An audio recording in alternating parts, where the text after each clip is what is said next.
नमस्कार, मैं हूं अनुराग चड्ढा। इनसाइड विद अनुराग में आपका स्वागत है। दोस्तों, उत्तर प्रदेश में जाटों ने भाजपा के साथ आर पार की जंग छेड़ दी है।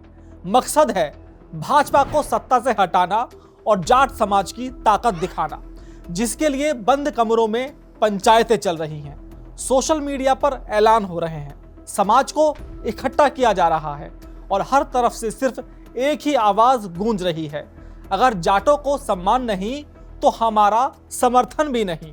आज इसी वीडियो में मैं जाटों के इसी नाराजगी का विश्लेषण करूंगा और यह समझाने की कोशिश करूंगा कि जाट समुदाय जो 2014 से हर चुनाव में बीजेपी की जीत का सेहरा बांधता हुआ आया है, आज उसने बगावत का बिगुल क्यों बजा दिया है।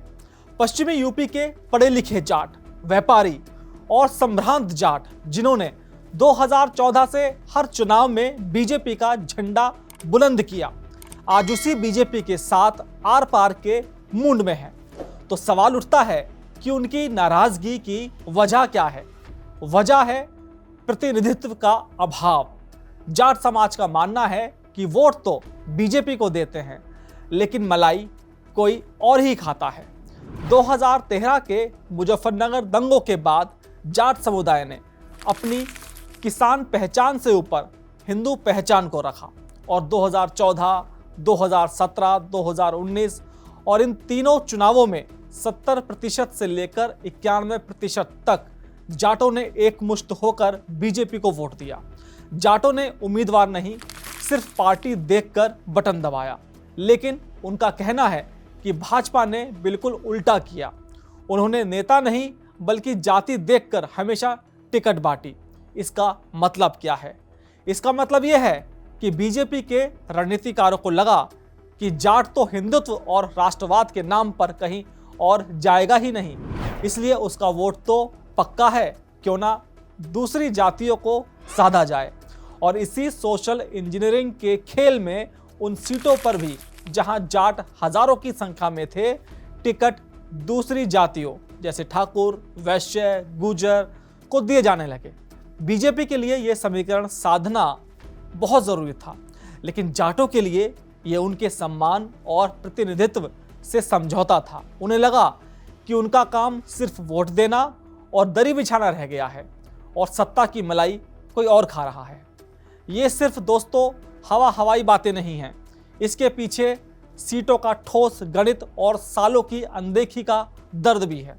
पश्चिमी यूपी में 25 से ज़्यादा सीटें ऐसी हैं जहां जाट विधायक तय करते हैं कि कौन जीतेगा और करीब 70 सीटों पर हार जीत को सीधे प्रभावित करते हैं। लेकिन जब टिकट बांटने की बारी आती है तो समीकरण बदल जाते हैं। उदाहरण के तौर पर शामली की थाना भवन सीट, यहां करीब 70,000 जाट वोटर हैं, लेकिन बीजेपी का टिकट हमेशा एक ठाकुर उम्मीदवार को ही मिलता है। दूसरी कहानी मेरठ कैंट की, यहाँ 60,000 से ज़्यादा जाट वोट बीजेपी के सबसे वफादार सिपाही हैं, लेकिन दशकों से वैश्य समाज के लिए ये सीट आरक्षित जैसी ही है। जाटों ने वफादारी निभाई पर बीजेपी ने समीकरण निभाए। तीसरी और सबसे दिलचस्प कहानी सरदना की, यहाँ जाट, गुर्जर, ठाकुर लगभग बराबर है, या यूँ कहें कि जो ठाकुर वोट है वो थोड़ा सा ज़्यादा है, लेकिन बीजेपी यहाँ से संगीत सोम को टिकट देती रही, जो 2022 में सपा के गुर्जर उम्मीदवार से हार गए।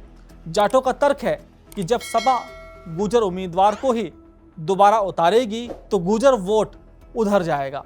ऐसे में बीजेपी को समीकरण बदलकर जाट उम्मीदवार को मौका देना चाहिए। लेकिन मैं यहाँ पर दूसरी बात कहना चाहूँगा। देखिए, भले ही संगीत सोम यहाँ पर चुनाव हार गए हों, लेकिन हिंदुत्व के मामले में उनका फेस अव्वल रहता है। लेकिन कहीं ना कहीं जाटों का मानना है कि यहाँ पर अगर जाट उम्मीदवार आएगा तो उसकी जीत बिल्कुल सुनिश्चित हो जाएगी। लेकिन बीजेपी ऐसा बिल्कुल नहीं करेगी। क्यों? क्योंकि वो वापस से टिकट ठाकुर को ही देगी। जाटों का कहना है कि हमारी वफादारी को कब तक हल्के में लिया जाएगा। इसी के चलते जाट समुदाय की पंचायतों में अब ये फैसला हो रहा है कि जिस सीट पर 25,000 से ज़्यादा जाट है और वहाँ 15 साल से जाट उम्मीदवार को टिकट नहीं मिला, वहाँ अब अपनी कौम के उम्मीदवार की मांग की जाएगी।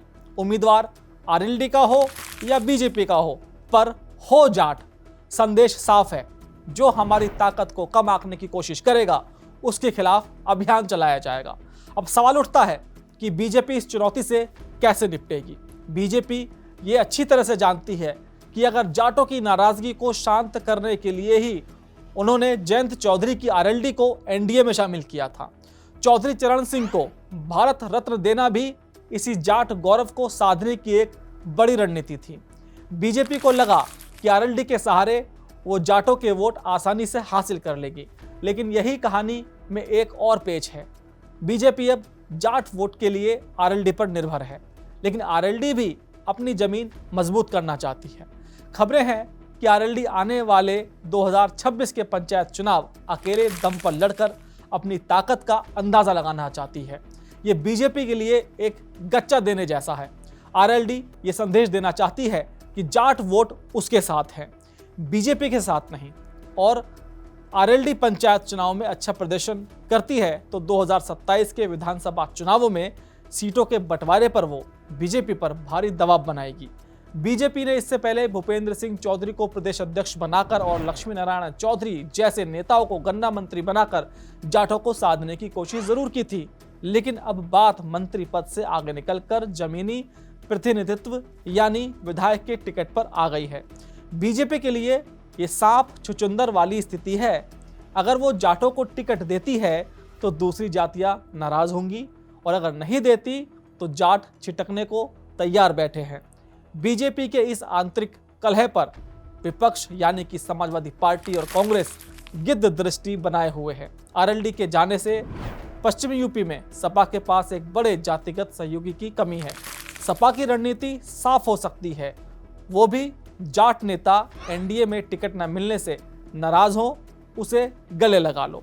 जाट समाज ने भी स्पष्ट कर दिया है कि उम्मीदवार जाट होना चाहिए, चाहे वो आरएलडी से हो या बीजेपी से। लेकिन अगर दोनों ही पार्टियां उनकी ताकत को कम आंकने की कोशिश करेंगी तो सपा और कांग्रेस का रुख करने में वो लोग देर नहीं लगाएंगे। उनका कहना है कि जो पार्टी कौम को सम्मान देगी उसी के साथ हम लोग जाएंगे।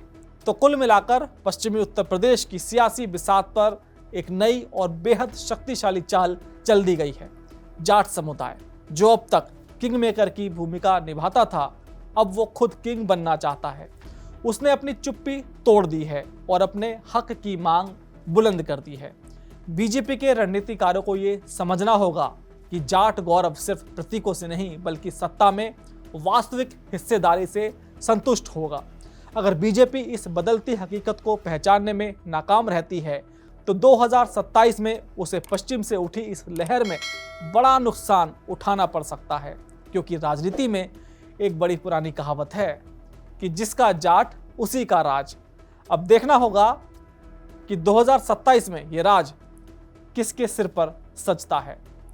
दोस्तों, मेरा ये वीडियो आपको कैसा लगा कमेंट बॉक्स में ज़रूर लिखकर बताइएगा। साथ ही साथ मेरे चैनल को सब्सक्राइब करना बिल्कुल ना भूलिएगा। तो दोस्तों, फिर आपसे मुलाकात होगी किसी नई खबर के साथ। तब तक के लिए दीजिए मुझे इजाज़त। नमस्कार।